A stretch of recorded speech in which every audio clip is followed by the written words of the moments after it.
Linguistics ये लफ्ज है लेटन, एक वर्ड से ड्राइव है लिंगवा। लिंगवा का मतलब है टंग। टंग टंग तो जुबान को कहते हैं ना। और इस टिक्स का मतलब, इस टिक्स ये नॉलेज और science, systematic study of language is called linguistics. तो लैंग्वेज में कौन कौन से चीजें कार फरमा है? लैंग्वेज में सबसे पहले साउंड है। मैं आ रहा हूं फोनेटिक्स और फोनोलॉजी की तरफ। Sentence, then meaning. Language is the combination of sounds, words, sentences and meaning. अब हम आते हैं जो फोनेटिक्स और फोनोलॉजी की तरफ। लिंग्विस्टिक्स पढ़ा, उसकी ब्रांच लैंग्वेज है। लैंग्वेज में ये चार चीजें हैं, इनको हम क्या कहते हैं? ये अब आप फोन, राइट। इस अब ये जो फोन या उसको दूसरे अल्फाज में फोनेटिक्स। आ जाए फोनोलॉजी, सेंटेक्स, ये आगे आपको क्लियर हो जाएगा सारा। फिर ये है सिमेंटिक्स। सिमेंटिक्स ये दोनों मिला के आपका मॉर्फोलॉजी। मॉर्फोलॉजी। आ जाए प्रैग्मेटिक्स। लिखने से ज्यादा बेहतर ही आप समझने की कोशिश करें। यहाँ पे लिंग्विस्टिक्स को लैंग्वेज कहा गया था, लैंग्वेज को भूल जाएं, अब लिंग्विस्टिक्स ज़हन में लाएं। अब लैंग्वेज के ये पार्ट थे, तो अब हम लैंग्वेज की जगह लिंग्विस्टिक्स को लेके आते हैं। लिंग्विस्टिक्स के बाद इसको आप बोल जाएं, अब नीचे आ जाएं फोनेटिक्स, फोनोलॉजी, यानी phonetics, phonology, syntax, semantics, pragmatics, morphology, they are branches of linguistics. ये लिंग्विस्टिक्स के ब्रांचेस हैं। अब हर ब्रांच के अंदर हम किस चीज को डिस्कस करते हैं वो देखें। फोनेटिक्स के अंदर systematic study of speech sounds. Phones, ये जो फोन्स नहीं है, हम अभी फोन की बात कर रहे हैं ना, जो साउंड्स की बात कर रहे हैं, साउंड्स को दूसरे अल्फाज में हम फोन कहेंगे। सिस्टमेटिक स्टडी ऑफ फोन्स और sounds, that is called phonetics. उसको क्या कहेंगे? दूसरे अल्फाज में उनको जब हम ग्राफीम में कन्वर्ट करते हैं या सिंबॉलिकली उसको जब हम रिप्रेजेंट करते हैं तो उसको फोनीम कहते हैं। सिंबॉलिकली जब रिप्रेजेंट करते हैं उसको क्या कहते हैं? फोनीम्स कहते हैं। और ये जो साउंड्स हैं आपके, there are 44 sounds in English language. अब आपने जो लेटर से बाहर निकलना है, there are 26 letters English language, but there are 44 sounds in English language.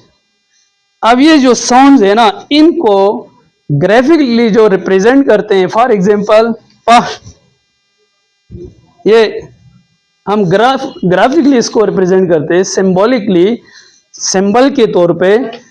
ये देखो जो साउंड हम निकालते हैं, उस साउंड और इस सिंबॉलिक जो रिप्रेजेंटेशन है, ये बिल्कुल आर्बिट्री है।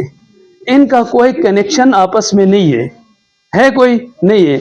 ये एब्स्ट्रैक्ट नोशंस हैं, और जिनका अपना पहले से इंटरेस्ट है इस चीज़ के हवाले से, तो वो तो तवज्जो ले रहे हैं, लेकिन हमने इन बिटवीन होके आगे चलना है। ठीक है, कोशिश करें। तो ये 44 साउंड्स हैं। तो फोनेटिक्स के अंदर हम इन 44 साउंड्स का स्टडी करते हैं। ये याद रखें, फोनेटिक्स क्या है आप पूछें, it is systematic study of speech sounds. अब स्पीच साउंड्स का 3 चीजें याद रखो। Production of speech sound, produce किस तरह करते हैं। Transmission of speech sound, how to transmit that sound to other person. उसके बाद reception of the speech sound, वो किस तरह इसको रिसीव करता है, वो किस तरह इसको परसीव करता है। ये फोनेटिक्स के अंदर हम डिस्कस करते हैं। Phonetics is the systematic study of speech sound. There are 44 speech sounds, among them इसमें 20 are vowels, no, and 24 are consonants. वो मैं आपको पूरा चार्ट भी लिखवा दूंगा। ठीक है। असल आपका जो कंसर्न है सबका, जो इंग्लिश पढ़ाता है या पढ़ाने का शौक रखता है, उनका ज़्यादा कंसर्न ये है। बाकी ये थियोरेटिकल चीज़ें हैं, आपको समझाने की गरज है।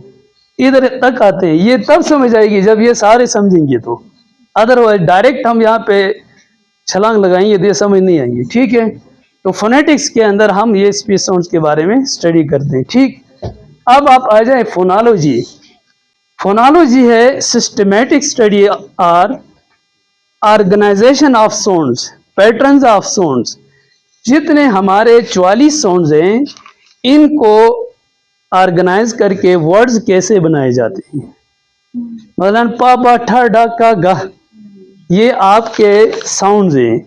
इन साउंड्स को ऑर्गेनाइज करके वर्ड फॉर्मेशन किस तरह होती है, उसका स्टडी फोनोलॉजी कहलाता है। Phonology is the study of organising and patterning of sounds, that is called phonology.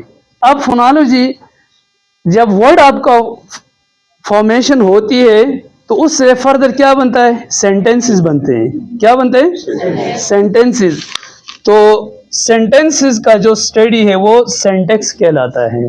तो सेंटेंस का स्ट्रक्चर स्टडी करते हैं, वो लिंग्विस्टिक्स की जो ब्रांच है वो सिंटैक्स है। सिंटैक्स के अंदर हम सेंटेंस स्ट्रक्चर का स्टडी करते हैं। देन उसके बाद आप आ जाए मीनिंग, सिमेंटिक्स। अब सेंटेंस भी बन गया, वर्ड भी फॉर्मेट हो गया, अब जाके मीनिंग का लम्हा आता है।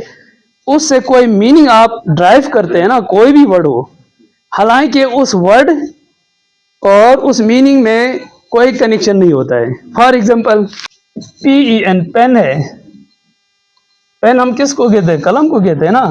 PEN ये जो सिंबल्स हैं 3, इसका कलम के साथ क्या रिलेशन है, कोई है, बिल्कुल आर्बिट्री है ना।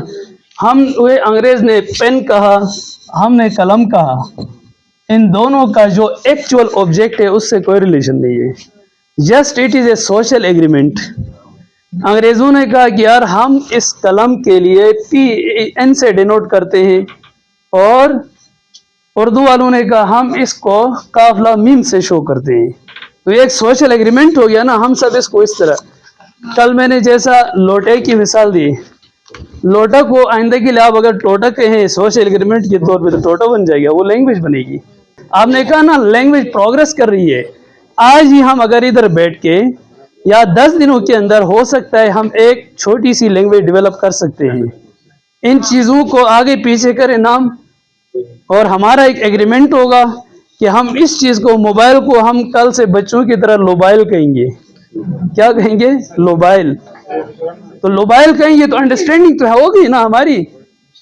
आपका बच्चा, मेरा एक छोटा बच्चा है, वो तो लोबाइल पढ़ता है, वो लोबाइल कहता है उसको। तो शायद आपके बच्चे भी लोबाइल या कोई और नाम से पुकारते हो, आप अंडरस्टैंड करते हैं ना। तो उस घर के अंदर आपने छोटे बच्चों के लेवल पे एक लैंग्वेज आपने डेवलप की होती है, समझे। तो हर चीज का मीनिंग मैटर करता है, और ये जो चीज है बिल्कुल आर्बिट्री है। तो ये मीनिंग है। टेक्स्ट और कॉन्टेक्स्ट का कोई सच ऐसा रिलेशन नहीं है, ये जस्ट सोशल एग्रीमेंट है, ये याद रखें। तो यहाँ तक हम आए थे, अब हम बढ़ते हैं आगे जो एक्चुअल ये जो साउंड्स के हवाले से। अच्छा, इससे पहले भी आपको एक एक्टिविटी देता हूँ, कलम कापी निकालें।